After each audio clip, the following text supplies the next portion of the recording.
everyone. Today we're talking migration. Tomorrow, September 21st and 22nd, RIAC is hosting a fourth annual conference on migration that we are doing together with the International Committee of the Red Cross and the Russian Academy of National Economy and Public Administration. Today we have a special guest from the UK, Professor Bernard Ryan, who is a professor of migration law at University of Leicester. Thank you for coming and welcome to Russia. Welcome. Yeah, thanks very much. Very glad to be here. So we have a couple of questions that we're going to cover on migration, obviously. The first is, Professor Ryan, how would you assess the global policy-making process on migration, especially the level of cooperation between the states? Has it become the more active or less active, especially after the famous migration crisis of 2015? Well, we certainly see a lot more discussion of migration questions at the international levels, obviously within the European Union. Also, we've seen at the United Nations level, we have two global compacts on migration and refugees that came out in 2018, which are in the end a product of the crisis of 2015 or linked to the crisis in 2015. So we see a lot more discussion. We see some cooperation, but it tends to be at a more local, bilateral, regional level. I don't necessarily say that we have solutions to some of the problems that exist. States are still very often taking quite separate solutions or pursuing quite separate agendas. And I think there's still a reluctance to accept responsibility for migrants on the part of states as a whole. So yes, more discussion, but it tends to be focused on prevention and not so much on the question of taking responsibility. Yeah, well, you've mentioned that there is some cooperation on the bilateral and regional level, but do you think that's enough, or is global approach possible and needed in this case? Well, I think we could perhaps have a consensus at the global level. That's what we could be looking for, and the global compacts contribute to that, so that they are a positive thing. I think it's probably unrealistic to imagine that all of the answers, or all of the real detailed answers, can be given at the global level, because different regions are going to be very, very different in the challenges that they present. We see that in Europe. It's a very unusual situation with migration in the Mediterranean area right now. So I don't necessarily look to the global level to provide all the answers, but it can still set the spirit. And I think, to me, that is a spirit within which responsibility for migrants, especially by developed countries, is recognized. I don't rule out prevention. I think prevention of irregular migration is a legitimate thing for states to seek to do, but it can't be the only thing they try to do. Okay. Well, you've mentioned that the EU is being really active in solving the migration problem, but there are a lot of disagreements within the Union. Do you see any binding agreements being signed in the near future? Do you think it's possible? I think the crisis of recent years has undoubtedly shown the conflict of interests between the different states in the EU. Undoubtedly, the border states have one interest, which is to get sharing of responsibility. They feel that too much of a burden has been placed on them. I'm thinking about Greece and Italy in particular, but maybe other border states as well.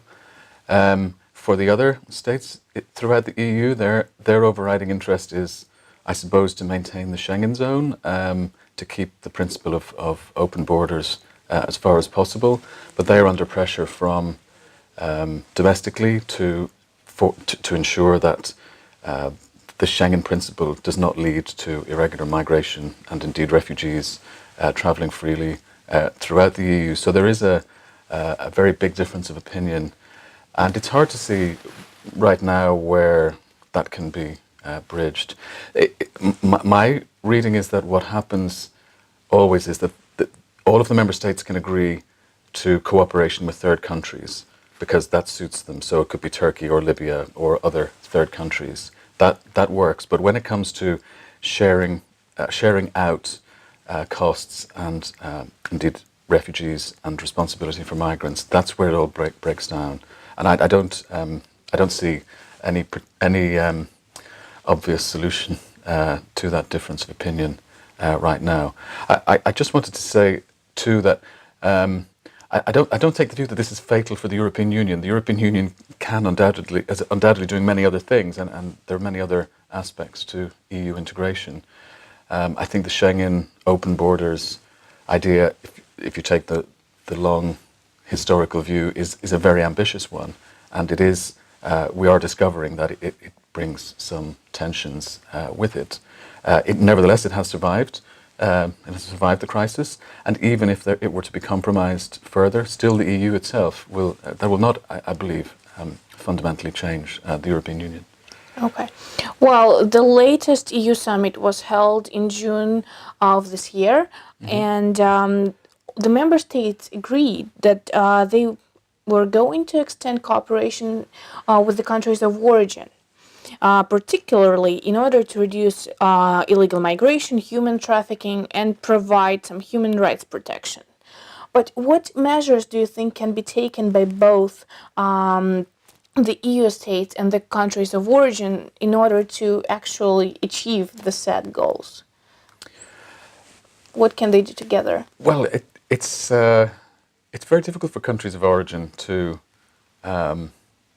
prevent emigration, realistically, especially if it depends, I suppose, on the nature of the government, the nature of the geography. But I think we see that looking at, say, the Mediterranean area right now, we have a lot of people coming from a lot of different places, and I think countries of origin can take some steps, say in preventing irregular departures, or in addressing migrant smuggling networks.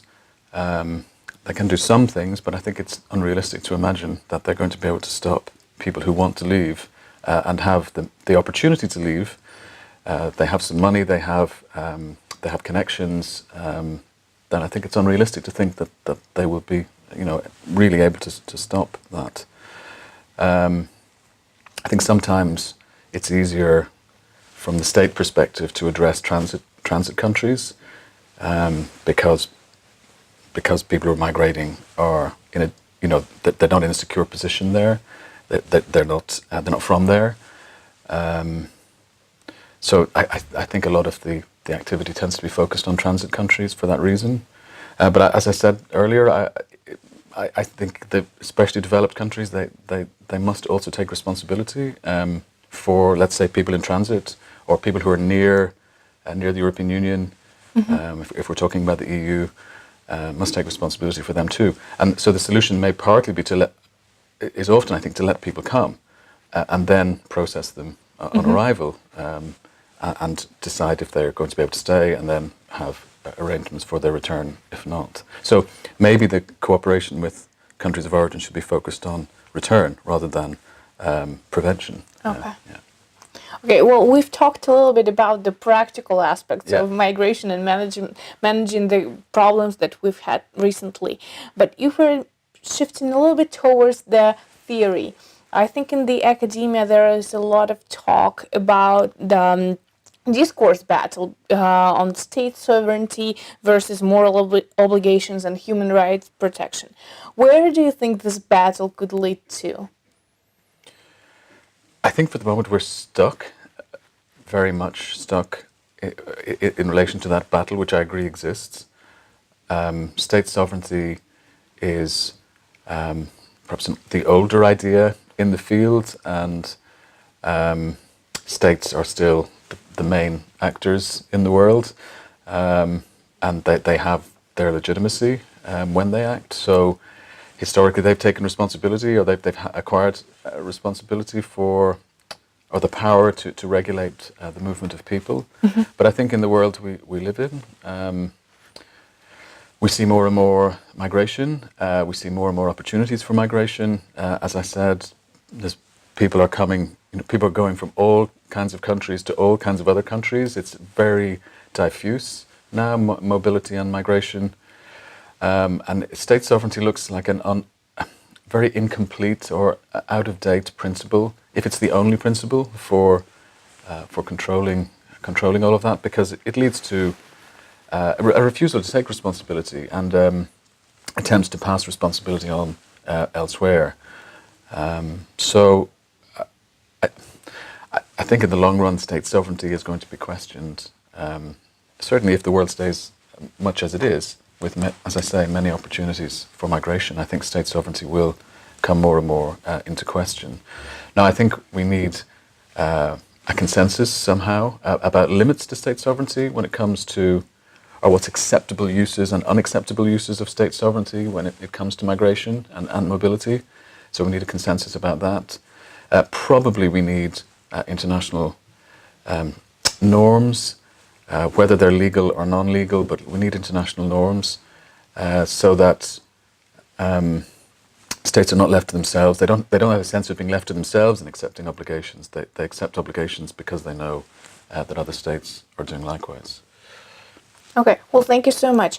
Well, hopefully some of the answers to the questions that we've discussed will be found during our conference tomorrow and the day after tomorrow. And all the information about the conference, the report, will be found on our website, russiancouncil.com, as well as on our Twitter. Thank you. Thank you so much.